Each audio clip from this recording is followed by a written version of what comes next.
Now, at this NTSB hearing the other day, they gave us a couple of brand new animations that really tie all of the simulation with the audio and the text and what was happening. It ties everything together. It answers a lot of questions that we've had ever since that crash almost a year ago to the day. So let's take a look. A Sikorsky UH-60 Lima helicopter operated by the United States Army and a PSA Airlines CRJ 700 collided in flight approximately 1/2 mile southeast of Ronald Reagan Washington National Airport, or DCA.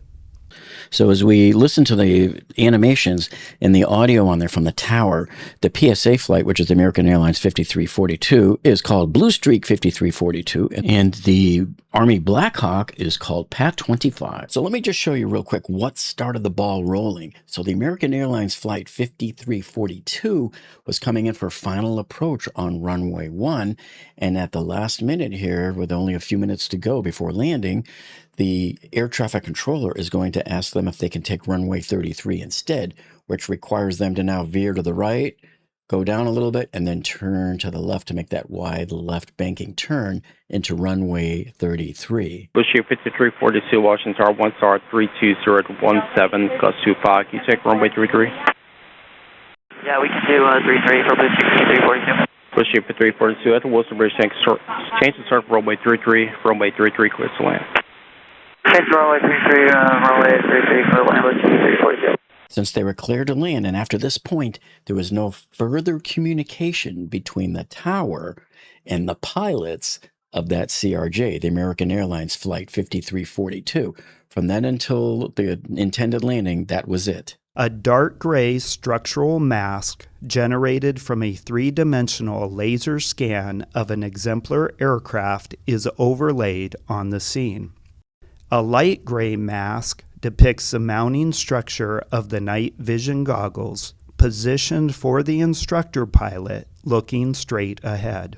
A moving map depicting the locations of Pat 25 and Flight 5342 and synchronized with the view from the cockpit will be shown at lower right. Jet 789, 1 star 32015, gust 25, traffic 2 out, no delay, runway 1, clear for takeoff. All right, now let me just show you this major problem that's going to come to bite them in the butt here, because the news hasn't shown it because they can only do a 1-minute story. But I want to show you what is happening here in the communications between the tower and the Blackhawk helicopter. Those words that you see, the lines, the strike-throughs on there, those are words that the pilots could not hear in the cockpit of their Blackhawk helicopter. And some of it's interference, we don't know. Some of it's multiple people keying up at the same time, but certain key words were missed. So now the Army's Blackhawk helicopter is going to tell the air traffic controller that they are crossing over the Memorial Bridge. And you'll hear that coming up right here. Pat 25 Memorial. Pat 25, roger. So on the lower left, you'll see the text from the cockpit of the helicopter, because they won't give us the voice. So you can see he's telling her he can make a turn now into probably the tidal basin area.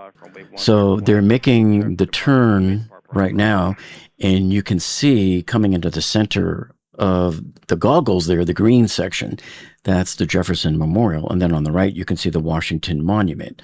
So they're going to fly down the Potomac River between both of these monuments as they head south. And we are now about 2 minutes from the point of collision.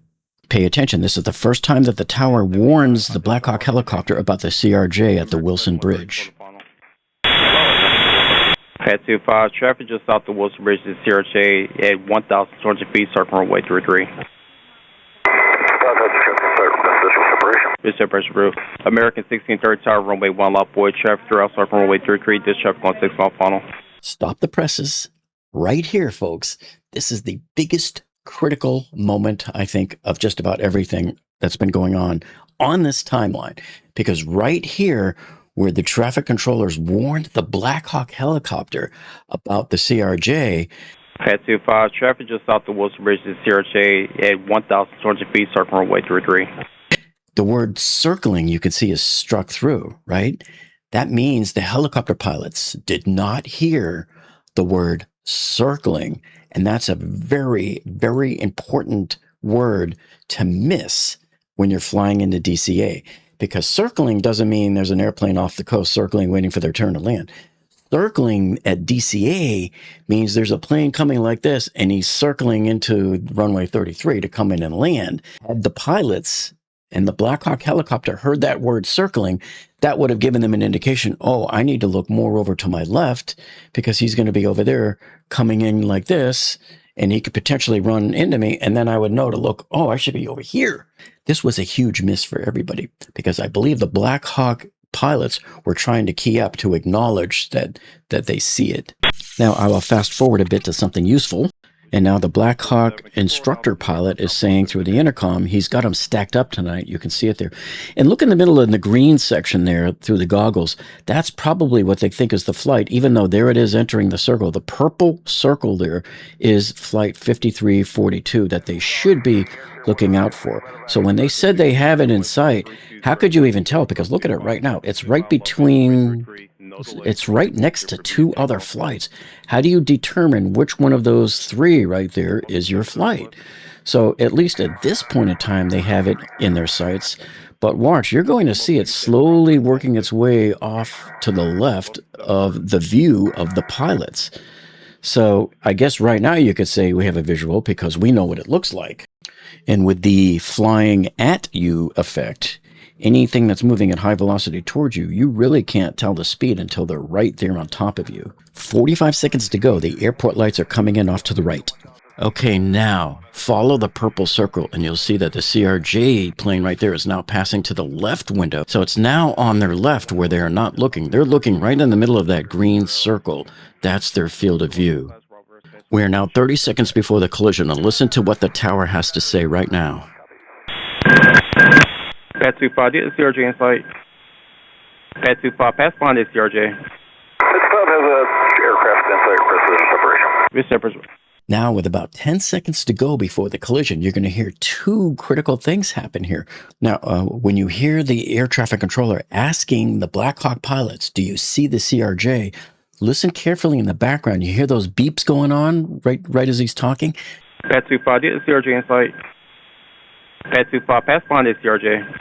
That's the airport's collision detection system that's going off in the background, letting him know that there's something up. So I think that the airport tower personnel could have been a little bit more urgent with the situation here instead of saying, using precious seconds, did you see it? Do you see the CRJ?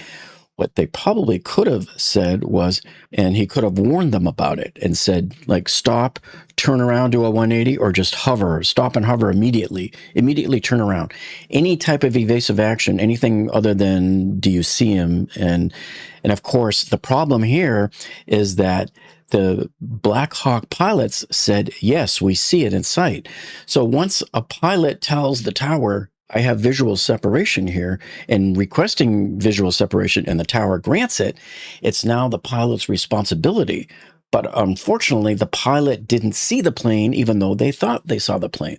They thought the plane they were looking at was a lot further away, when in reality, they should have been looking right here, and it's coming right at them, and it's 10 seconds away.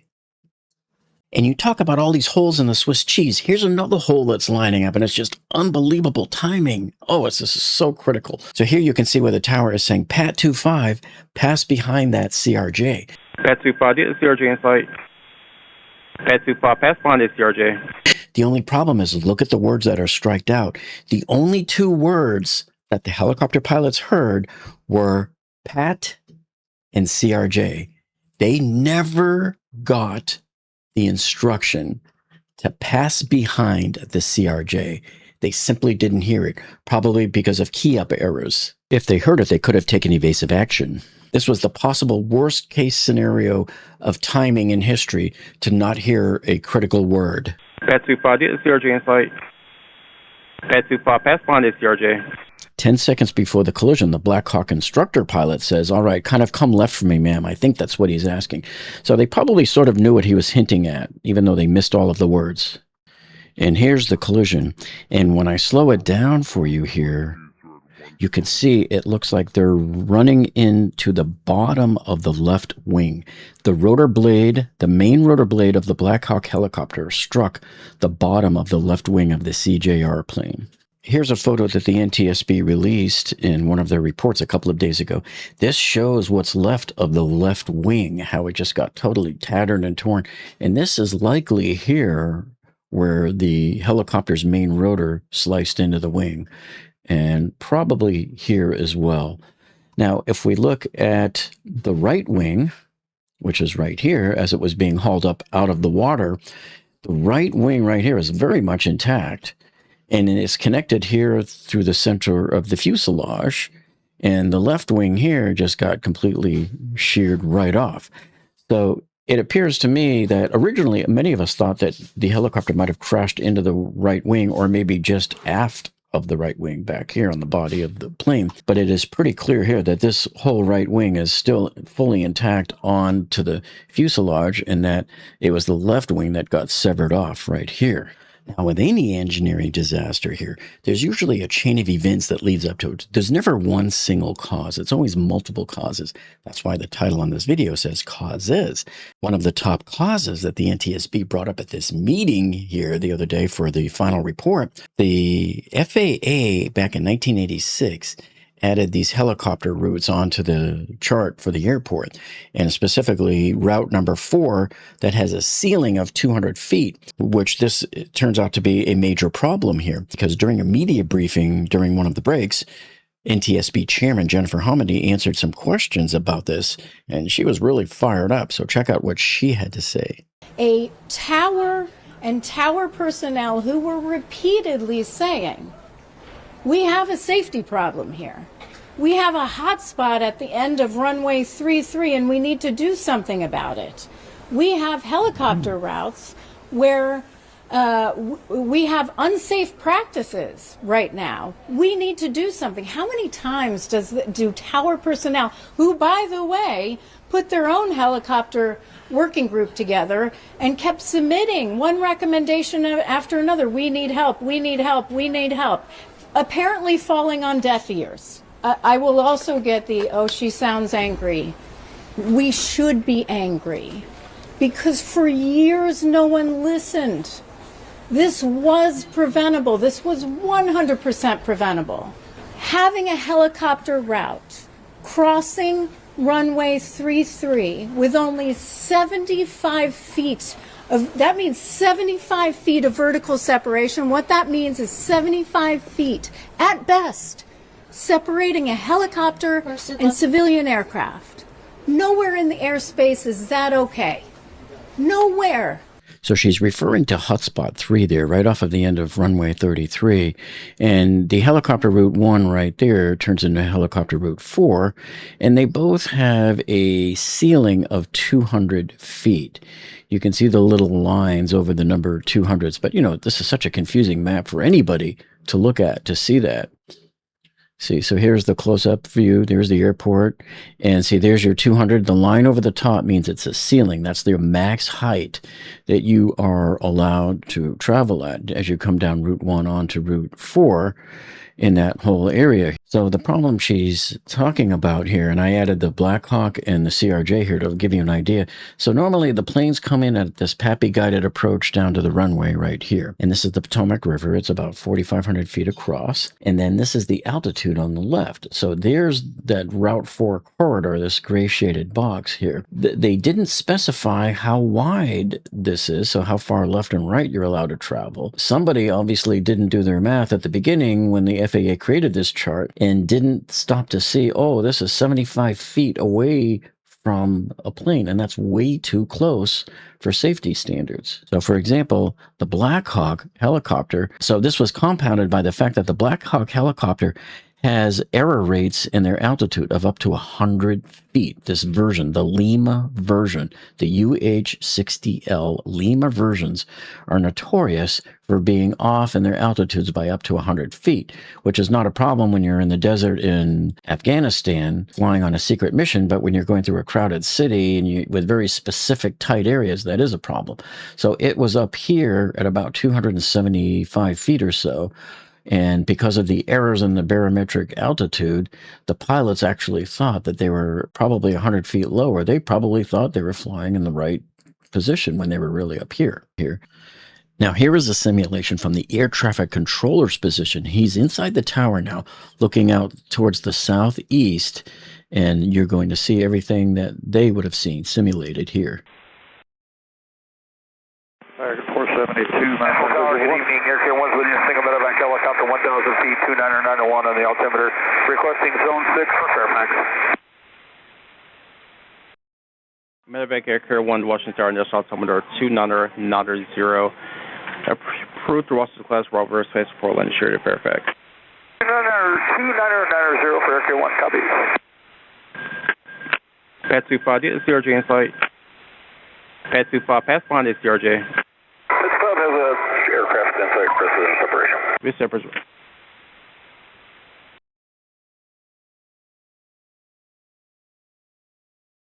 American 472, my path number and visual. American 472, Washington Tower, 1 star, 2017. So what caused the Blackhawk helicopters to think they saw the CRJ? So this is an important psychological phenomenon here that I think both affected the people in the tower and the pilots in the Blackhawk helicopter, because expectation bias is sort of a common phenomenon where, based on your past experiences and your prior beliefs and your desire for a particular outcome all kind of come together. So your strong desires about this desired outcome change the way you perceive the reality of the situation. For example, you and I probably have this happen all the time. You're driving down the street and a car's coming out of the side street, and you know he's always going to stop based on your previous experiences. So that is sort of an expectation bias there, because you're not taking any evasive action. You're not putting your foot on the brake or anything to stop, because you're thinking that he's just not going to pull out in front of you. So this isn't really like anybody's fault. It's just a known phenomena that happens to us human beings. They're looking through their goggles. They see a plane. They think that's it. They didn't hear the important words that told them, no, look over to your left. He's over there. And also because the people in the tower are so used to cramming flights into these runways and managing them by making them change the flight course from runway 1 to runway 33 at the last minute in order to alleviate all of this traffic. And they haven't had any problems with it. Again, they're getting expectation bias as well, too. They're expecting everything's just going to work itself out, just like it always has. This animation right here gives us a simulation as to what it looked like from the co-pilot seat of the American Airlines CRJ. Jet 789, 1 star, 32015, gust 25, traffic 2 out, no delay, runway 1, clear takeoff. Clear takeoff, runway 1, no delay, Jet 789. Flight Jet 1, Roger for exchange, good night. Now remember, NTSB never releases cockpit audio, so you just have to look at the text of what they're saying on the lower left under cockpit communication there. American 3130, Washington Tower, 1 star, 31014. You can see they're saying visual 3, sound of cavalry charge consistent with the autopilot disconnect. That's me. I got 10 plus. All checks. We're configured. Yep. Sound of the switch. What'd you say? Yeah, we're configured. You want me to clear the flight director and everything? Oh, sure, why not? All right. So they have to clear the flight director because they were originally supposed to go to runway 1, but they're going to runway 33 now, so they wanted to clear it. And we're about a minute or so away from the collision at this point. So you can see everything's going just normal here. Slow on American 3130. Pad 25, traffic just off the Wilson Bridge to CRJ at 1,200 feet, circle runway 33. And right there, the air traffic controller is alerting the PAT 25 of the CRJ. So the CRJ is coming through normally. Everything's looking fine right now. American 472 by CAT, runway 1. 17, stand by. We are now 90 seconds from the collision. And so remember, from this point on, the CRJ has clearance to land on runway 33. So they're focused intently. If you look at their cockpit communication on the lower left, they're calling out, they're doing their normal stuff there, and they're preparing for landing. And they've got their eyes focused on runway 33 there on those poppy lights. We are now 60 seconds away from the midair collision over the DC airport, and you can see runway 1 sticking out to the lower left It's pointing out to the lower left there on the left of the middle of the screen, and runway 33 is jutting out to the right. So the CRJ is getting ready now, any second now, to start making that sharp left-hand turn to land. And once he starts that left-hand turn, he's basically 15 seconds away from landing. It was like so close. If they had just missed the Black Hawk, they would have been fine and perfectly happy and landing on the ground. Seconds before the impact, you can see they get a call out from the system telling them that they're at 500 feet and they're completing all of their checks. They got 2 white, 2 red. They're talking about the lights. Pat 25, get the CRJ in sight. Pat 25, pass behind the CRJ. Look for the circle coming out of the right. There's Pat 25, but the pilots are focused on the runway. And look, he's in front of all of the city lights. They couldn't see him anyways until it's too late. So here he comes. He's getting in closer and closer and closer. And they probably see him about now, and it was too late to react. And here I slowed it down 3x so you could see how the main rotor passed under the plane and struck the underside of the left wing during that left banking turn. The last few minutes leading up to the crash right there as the flight is passing over the Wilson Bridge, you can see they had a lot of incoming flights. They were probably stacked up at least 6 planes and probably 5 helicopters in the area. Here's a surveillance video that they showed at the meeting. The following video shows the airplane and helicopter leading up to the point of collision. The video was recorded by a camera located near the approach end of runway 33 at DCA oriented to the south. The video shows the night lighting conditions and the appearance of the aircraft lights against the cultural lighting of the city. Aircraft lined up on approach to DCA can be seen in the right corner of the screen. The flashing lights identify the touchdown zone of runway 33's landing threshold. Flight 5342 is visible in the upper left corner as it approaches runway 33. Pat 25 appears from the left side of the screen, moving to the right as the 2 aircraft cross flight paths. So the NTSB released this at the meeting too, and this gives you a much better visual of to what was happening text-wise, what they could hear between the 3 sources. So they combined here. This is on the left side here. This whole column is what the helicopter heard. This is what the tower was saying in the middle. And then on the right is what the plane heard. So who heard what? Who knew what and when? Yeah, right here at 8:47 and 39 seconds. So this is about 20 seconds before the crash. Okay, the tower is saying, Pat 25, do you have that CRJ in sight? The sounds of rapid beeping consistent with the conflict alert, audible in the background, like I played for you earlier. But look at, this is what they heard. It says, Pat 25, you have the RJ in sight. And next here from the tower, they're telling him, to pass behind the CRJ, and you can still hear the beeping sounds with the conflict alert. And the CRJ heard them say it. Inside the helicopter cockpit, all they heard was Pat CRJ. They didn't hear the tower tell them to pass behind the CRJ. And so next thing you know, the helicopter keys up and it says, Pat 25, aircraft in sight, request visual separation. And so here the tower says, oh, Pat 25 has the aircraft in sight, request visual separation. They heard it and they granted it right there, vis separation. And the plane heard it. What we don't know is whether or not the helicopter heard it.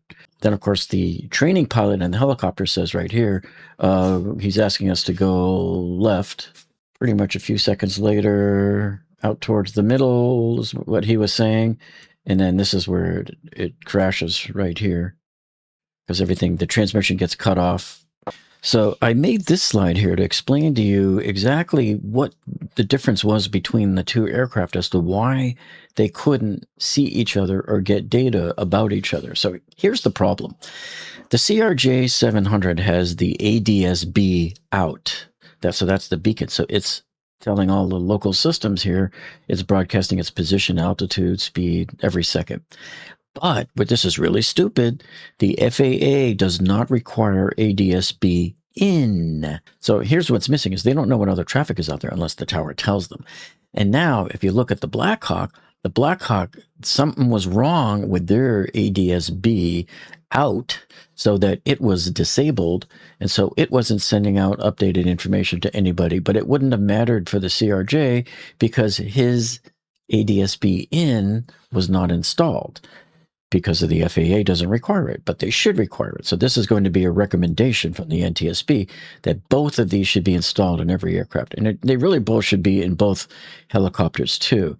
And I think, I'm not even sure if the Michael version of the Blackhawk has the ADSB in.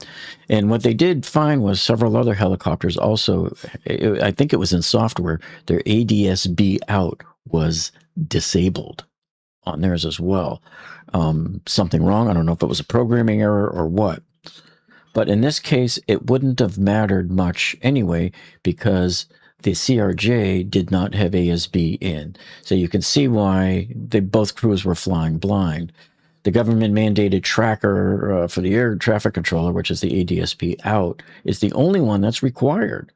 And the optional one, ADSB, neither of them had it.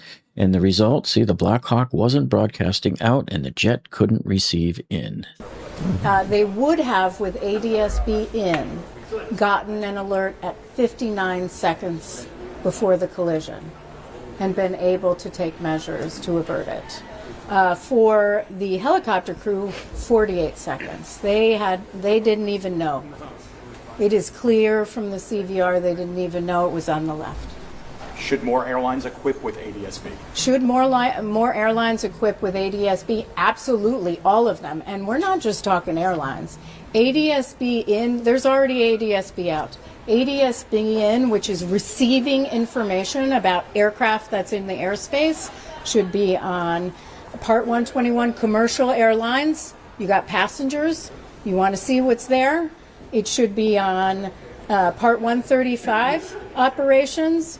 And it should be on 91 general aviation. It should be throughout the airspace as required. Everywhere there's ADSB out, there should be ADSB in. So what's your message? And then in terms of, airborne collision avoidance, TCAS was the original one. Most of the current commercial aircraft have the TCAS 2 here.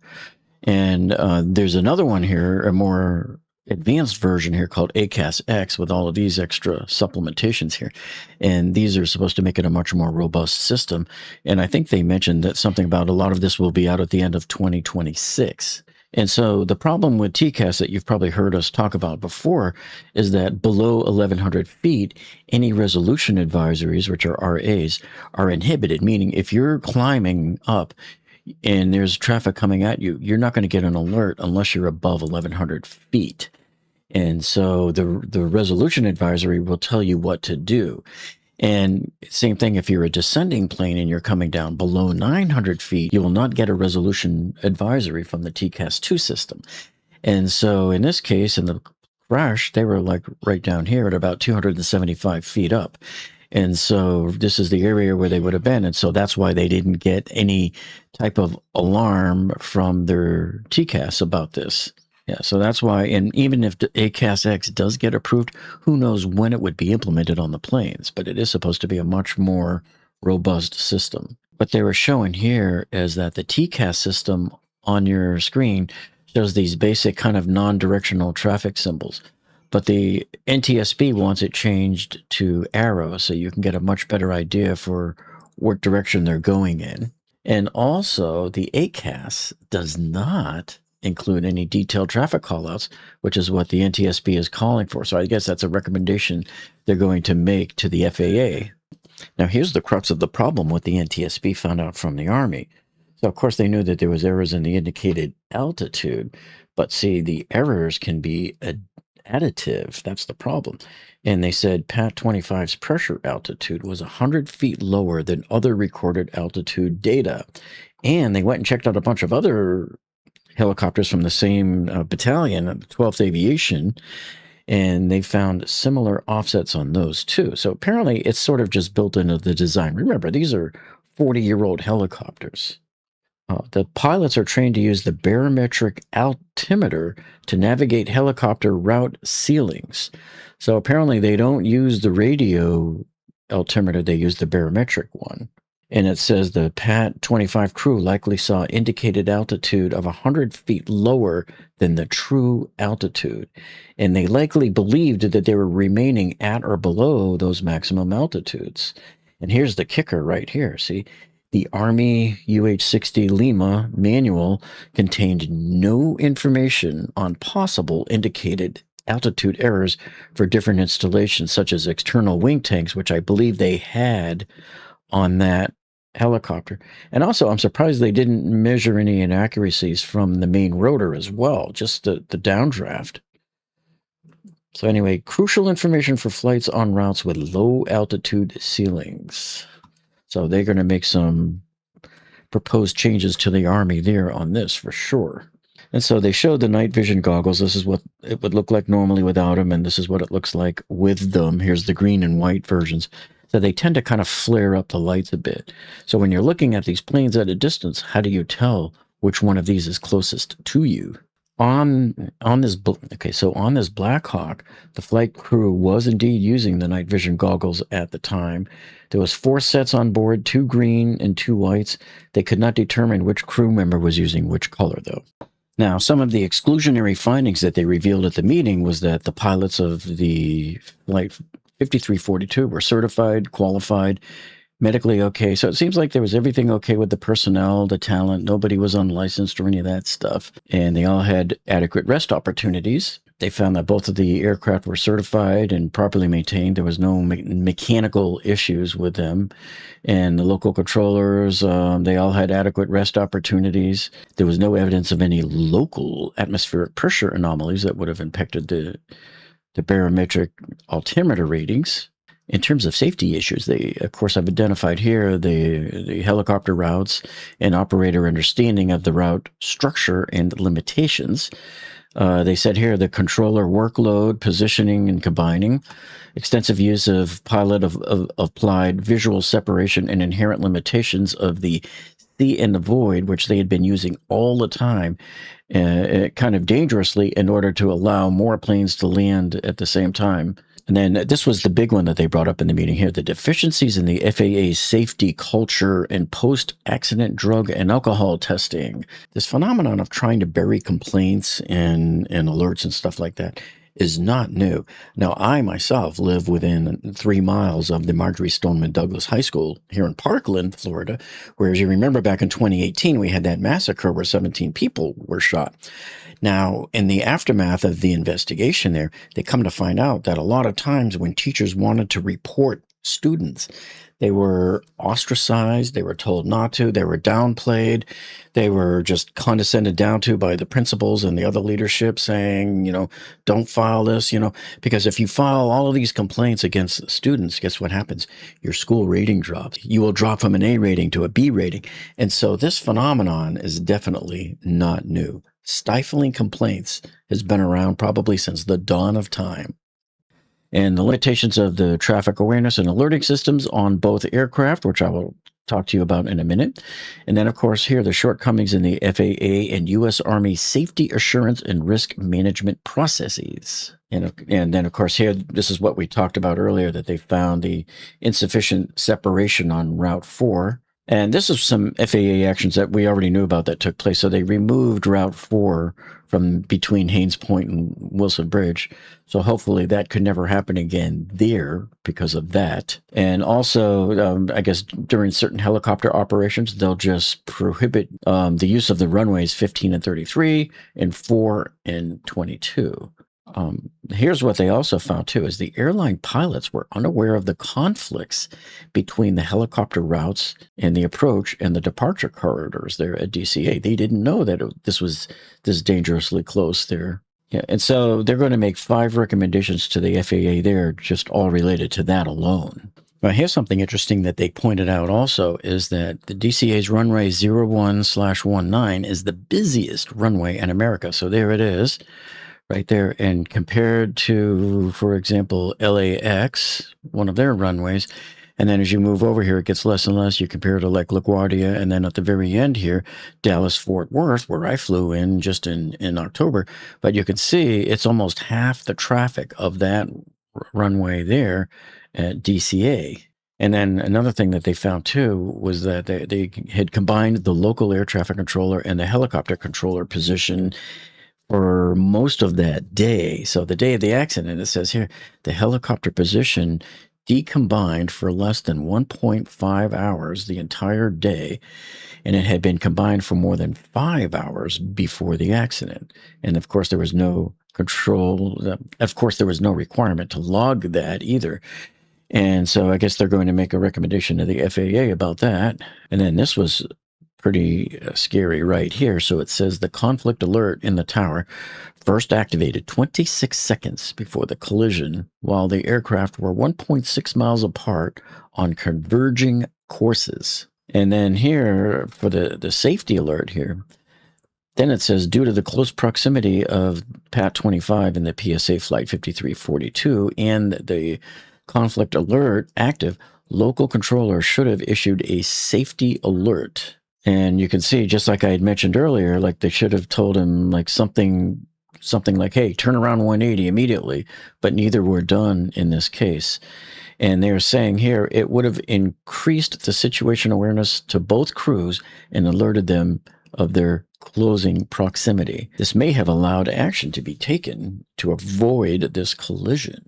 So when they did sort of a study on the human factors and what was going on between everybody there, and especially in the tower, it says here, of course, the excessive use of the visual separation, but the local controller's expectation that the PAT 25 crew would have specific aircraft, this guy right here, in sight, was not valid.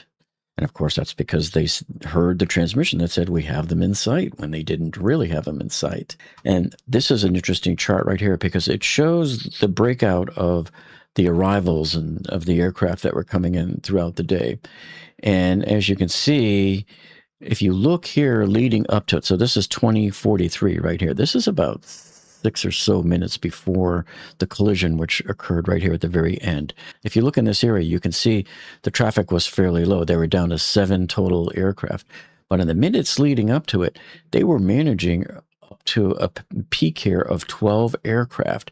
So at one point, they were managing 5 helicopters, it looks like, and 6 airplanes at the same time. Now, they weren't specific here if it was one guy doing all of these or not. But it says here the local controller felt a little overwhelmed about 10 to 15 minutes before the accident. And this sort of traffic volume is manageable when 1 or 2 helicopters left the airspace, see? But the volume increased about 90 seconds before the accident. And the controller shifting focus between airborne, ground, and transiting aircraft. So, yeah, that's a big problem for them. And right here it says the combined positions increased controller workload, reduced situational awareness. And so here's where that expectation bias comes in, because you see here the controller expected PAT 25 to maintain visual separation. Frequent use of pilot-applied visual separation reinforces that expectation, right? And it has repeatedly worked as expected up until now. Like I've always told people on this channel, you don't have a problem until you have a problem. And it's more difficult to notice deviations, especially when you have a high workload. And then they talked about the problem where the helicopters and the planes were on different frequencies. But they say here separate frequencies reduce frequency congestion, but hearing all the transmissions would improve pilots' situational awareness as to, what's going on around them. Oh, and then they said here, due to the extended time on the position, the operations supervisor was likely experiencing reduced alertness and vigilance, which decreased the ability to effectively assess operational risks. And there's no mandatory relief periods, those are breaks, for supervisors either. And an interesting thing, too, is that there's a course they're supposed to take on threat and error management. And none of the air traffic controllers received this training in 2017 as it was ordered, nor were they familiar with the term threat and error management. So how about that one? A risk assessment or decision-making tool would have helped operations supervisor identify and mitigate operational risk factors. So hopefully we'll see AI come in to help a lot of these things later on in the future. They could plug in all of the previous known airline crashes, and it could help alert you to a potential disaster. So I will give you the link down on the video description below to go to the NTSB's investigation page for this crash, because there you will find all of their findings, and I'm not going to list them all for you because it will put you to sleep. But there's 74 findings, there's the probable cause, and then there's, I think at the end, there's like 50 recommendations. There's some to the Army, there's a bunch to the FAA, there's some to the Department of Transportation. They found, let me see, the bulk of the errors and mistakes and stuff they found were attributed to the FAA, and that could have definitely avoided this tragedy from ever even happening in the first place. Under the findings section, I will show you a couple here that really caught my attention. This one, let's see, number 16 right here. Keeping the helicopter control and local control positions continuously combined on the night of the accident increased the local controller's workload and negatively impacted his performance in situational awareness. And it says here, those should have been separated at the time of the accident given the present traffic volume and complexity. And then here they said, had the helicopter and local control positions been staffed separately, PAT 25 might have received a more timely and effective traffic advisory.